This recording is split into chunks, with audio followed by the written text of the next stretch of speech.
Hey, this is Illo Talk. I am Cory Kerr, and today I want to talk to you about how you can level up your understanding of professional work so that you can close that gap between what you're making and what the pros are making. This is not going to be an entertaining art YouTube video where I do some stupid gimmicky thing. This is how to reverse engineer professional work so that your work can get better. Here's how to steal techniques from the best. Reverse engineering is the process you go through to not be inspired by, look at, or be entertained by professional work, but to learn from professional work and absorb the kind of styles, techniques, decision-making and thinking processes that the masters go through so that you can use those in your own work. And so there are a couple different steps that I'd like to recommend. First, identify professional work. Get off of Google image search and most social media sites and look for curated work. Like studying the old masters, get on ArtStation, get on Dribbble, get on Behance, subscribe to ComArts, pause your favorite anime, study a panel in a comic book, find illustrators, animators, designers, and artists that you like, and see who their inspiration is, buy books that have art, buy sketchbooks from artists, get those types of things. You're going to find much more detailed and interesting work than the churn that is in the current zeitgeist of the algorithms of Instagram and Google image search. Then choose a principle to study. Today, for example, we're going to look at how value contrast helps define the form and creates perception of the material or surface. But you could study anything. You could study proximity, alignment, repetition, depth, hierarchy, balance, flow, color theory, shape, line, abstraction, perspective, composition, mood, energy, etc. Really anything that you want to hone on specifically that you would like to learn from. Use this as a way to learn that thing. You can study a number of different things from the same piece, or study the same principle from a number of different pieces. Both of those are great activities. Then you're going to reverse engineer the principle from that work. Do this by finding a way in your sketchbook, your iPad, or your computer to create a key, a legend, like an artifact that utilizes what it is that you're learning. In this example today, we're going to be making shaded spheres that have 3 to 5 different values in that sphere, and we're going to pay particular attention to how they're showcasing those values and what happens in the transition from one value to the next value. Then use your key to create something completely unrelated to the piece that you're reverse engineering. Don't do the same subject matter, don't do the same composition, but use the ideas that you've learned and make something new. The reason that you do this is if you only mimic what other people have created, you won't learn as much as a higher level of cognitive ability to infer what you have learned to something new. I've done this here with these birds, or this punk rocker talking to this octopus. Having said all of that, I think using a 3 to 5 value sphere is one of the best ways to reverse engineer what's going on, especially with texture. And so if you want to reverse engineer a style, one of the things that you can figure out is what are they doing with their highlights, their shadows, their midtones, and the transition in between these things. And so in this example, you're seeing a couple different materials. Right now we're looking at the hat, which is kind of a cloth material, and the transition in between the shadow and the highlight is this tapering line that kind of zigzags back and forth. As you look at the tongue, you're going to see the same thing, midtone value and then the shadow, and the transition between the shadow and that midtone value is going to be a bit of a texture. So we're going to start with a circle here, and we are going to create what we see happening in the blue. Okay, and so what we're doing here is I'm going to give a big block of black. That big block of black is going to give me my shadow color, and then I'm going to transition from my shadow color to my highlight color. My midtone transition here with this particular style is going to be those kind of tapering lines. But then if you look at the bill of the hat, it's a high gloss, probably black plastic situation. And so I'm going to take that, and in the highlight of this, I'm going to try to mimic that kind of line work to give myself a little bit of that specular shine, right? And so we're going to get a little bit of that distortion, and they've got the kind of these trailing thin lines that I'm going to add there. Okay, and so now we kind of have a decent idea for what's going on with that hat. Now, there's also blue that is depicting wood, which is a different texture. And so I'm going to do this as a cylinder instead of as a sphere. And basically, I'm just going to go through and take a look at what's happening on the edges and the transitions and changes in direction.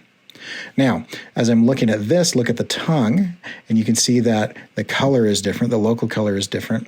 The shadow colors are the same, but the texture is no longer a transition of tapering lines. It's a transition of a series of large, kind of chunky marks, unlike the hat where we had kind of like tapering lines or little squiggly lines. This is a bit of a spray. Now, on the skin tone, you're going to see that similar texture, big, large, chunky marks, but no spray. Okay, on the belly, you see a little bit of hair. You see some of that on the knuckles. And so different surfaces are going to have different transitions, but the rules of this particular style, and that's what you're trying to figure out, how to reverse engineer the rules of this style. The rules of this particular style are that the transition between the shadows and the highlights is where you add in your texture, is where you suggest the idea of what that surface feels like. And so I'm doing a reverse engineer here of the tongue, right? And so I'm going to use that color. I'm going to study those shapes. You notice that on both of these examples that we have that if the shadow falls short of the outside edge of that shape, which is going to kind of mimic that reflected kind of shadow that's going to come off of that. And you can see here that I've kind of gotten that. Now sometimes what you're going to find is that the correct brush or the correct photographic technique or the correct different kind of application of those lines are going to give you some of this. And so I'm kind of searching here for a little bit of that splatter that is kind of mixed in with that. And I'm using some of these. These are Kyle Webster brushes that you can download if you have a subscription to Adobe. Just go to the bottom of your brush panel and go get more brushes, and it'll take you to those pages and kind of download those as part of your subscription. Kyle Webster's brushes are awesome. If you're not on Adobe and you're using some of their software, then look at Friendin or a couple of those that are kind of like selling those brushes. Now, I'm going to look at the skin tone here, and one of the things with the skin tone I'm noticing is that they're overlapping shapes, and these overlapping shapes kind of have part of that style, so you can see the different levels. We're looking at this very similar shadow that falls just short of the edge. So I'm going to do that shadow that just falls just short of the edge. And also, I'm going to come in and I'm going to do those kind of chunky transition lines from the shadow to the highlight. That's going to give us our mid-tone value of that transition. But no splatter this time. And I'm trying to be really chunky and kind of connect those so that we get some of that transition from that light to dark. And that's going to give us kind of how this artist is doing the style for this particular thing. Now with this, what we're going to do is something a little bit different. We've got kind of an analogous situation rather than having the different textures be different colors or the different materials be different colors. In this instance, the lights, the darks, and the mid-tone values are all indicated by different colors here. And the texture is coming through in the application of kind of the ink or the darkest color. And so you can see little marks on the helmet. You can see wrinkles in the eyes. You can see tapering concentric lines in the beard, different things like that. So I'm going to come in and I'm going to do kind of a fuzzy ball here. Okay. And so you'll see me kind of like, I'm going to mark out a little path where I'm going to indicate kind of this. I'm looking at what's going on here, and I'm reverse engineering. I see hair, right? That's what I'm perceiving. What am I perceiving? I'm perceiving hair, a beard. How am I perceiving that, right? What decisions have they made that's causing me to perceive that? And in this case, it's these concentric tapering lines that are kind of wavy, parallel lines to each other. And I'm going to do those in 2 different rows because you can see that there's kind of different kind of rows out there. And so each time that you're doing this, you might do something slightly different. Now, this isn't going to be a ball that has the same types of highlights that you would have on like a cue ball or a pool ball or something. But it's started as a ball, and I'm going to make it a little bit hairy so I can try to figure out how that works, right? And so each time I'm looking at what's going on, for example, right now, I'm I'm looking at the edge of that beard and I'm seeing that kind of thing. Now, if we look at the eyes, you can kind of do the wrinkles like I did there. If you look at the kind of transition of those shadows into the highlights of that tongue, then you can see that you've got 3 different values and there are these tapering lines. And if you get those tapering lines correct, then you can kind of get that idea. And so after I figured out both of those gig posters, you can kind of see how you can use these coloring of spheres or trying to understand the difference in value and the transitions between those values to do different things. Now, one more example with kind of a drastically different kind of look here. I'm just going to do what happens in this sleeve. What's interesting about this to me is that everything is really smooth. And what they're doing is they're indicating the idea of cloth with just very simple indication of some wrinkles. And so if you just go in there and look at that, and then they're doing something that is showing depth here. And so if you look at that depth, what you're seeing is that shadows curve into those kind of raised portions, and that curve into those raised portions are going to give you the idea that those portions are raised and casting a shadow.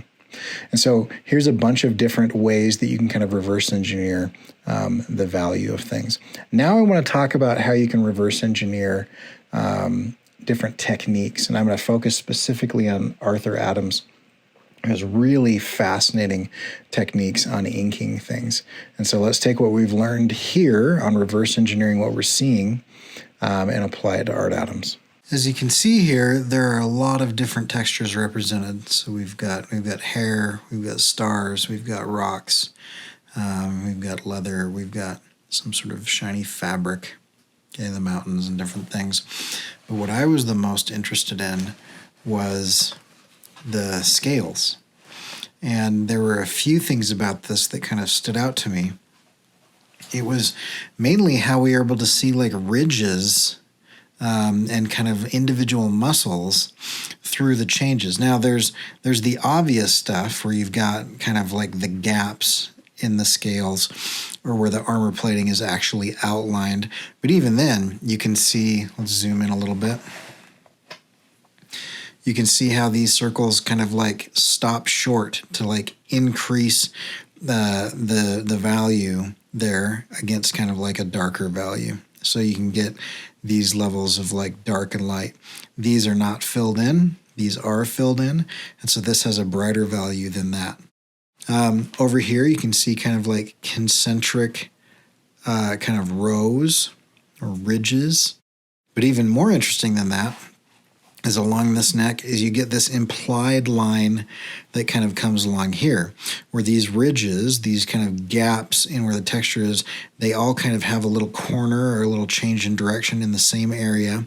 And these little scales are darker next to lighter scales. So I wanted to kind of like look at that and how that was working in different areas. And so what I'll focus on here is I'm actually just going to focus on the shoulder. And one of the things that was really valuable to me about kind of reverse engineering this shoulder is that we have different levels of values going on, right? And so we have the darkest value, which is a totally filled in area, shape. And then in between the gaps that aren't part of that shape in the negative space, we even have cross-hatching. Then we have the next level of value, which is totally filled in without cross-hatching. And then we have the next little level of value, which is a little bit filled in on the bottom edge. But then we have two different directions of parallel lines running. And then we have the next where we just have one different direction of parallel lines running. And then we have the next where they're a little bit separated. And in certain areas, you can see that there are just, there's just the shape with almost no lines or a couple lines that just kind of fall short. Okay, so that's how we're getting different levels of value.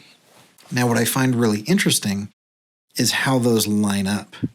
And so at first, I just looked at this, didn't really reverse engineer it or try anything out. And so when I tried to do it, it just kind of failed. But what I noticed is after I looked at this, if I were to draw a line here and another line here and another line here and another line here, then you can see that those areas that get filled in or cross-hatched or double cross-hatched. Basically, the amount of black ink that's put into a specific area is grouped. And so you can kind of just draw out those lines.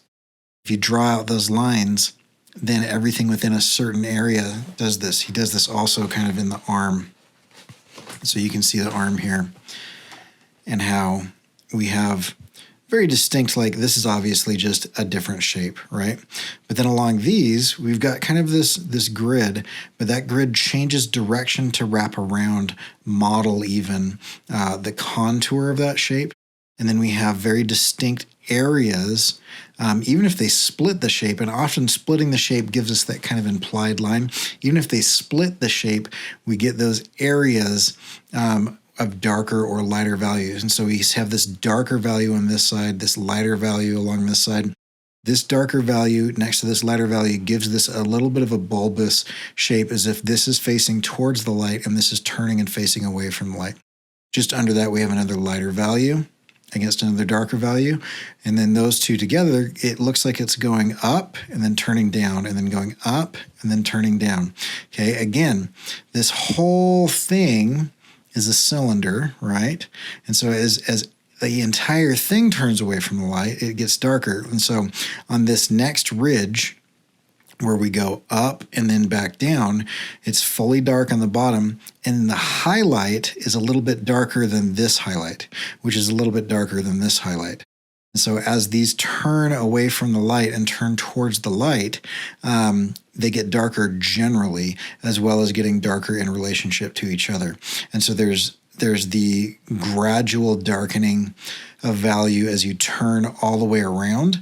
There's also the darkening of value as you wrap around just within these areas. And so the pieces and the whole kind of together kind of give it that form. And so what I ended up doing is I ended up using what I learned from there and creating for myself little maps. And I'll kind of show you that heat map. So you'll see like the yellow is going to be the brightest area, orange is going to be mid-tone, red is going to be the darker area. And then I overlaid kind of like the line work and a rough sketch of where I wanted the scales. And then I would draw out those scales, but shade them according to what color was underneath. And so you can kind of see me doing that here. Wherever you see me go yellow, you'll see that there are fewer lines. Orange, you've got the cross hatching, and red, you've got like filled in areas. Shameless plug. While you're watching this, I'm going to take a quick break and talk about my art. Society at its best is an awkward balance of what's best for the individual and what's best for the group, mixed with people, tech, businesses, and government. My art explores these themes with an influence of comic book inking, medieval heraldry, and etchings, all mixed up with modern issues and ancient symbols. If you like what you're seeing now, or if you found this video interesting or helpful, take a minute to check my work out at corykerr.com. And this is what we ended up with. This is Philip Tommy.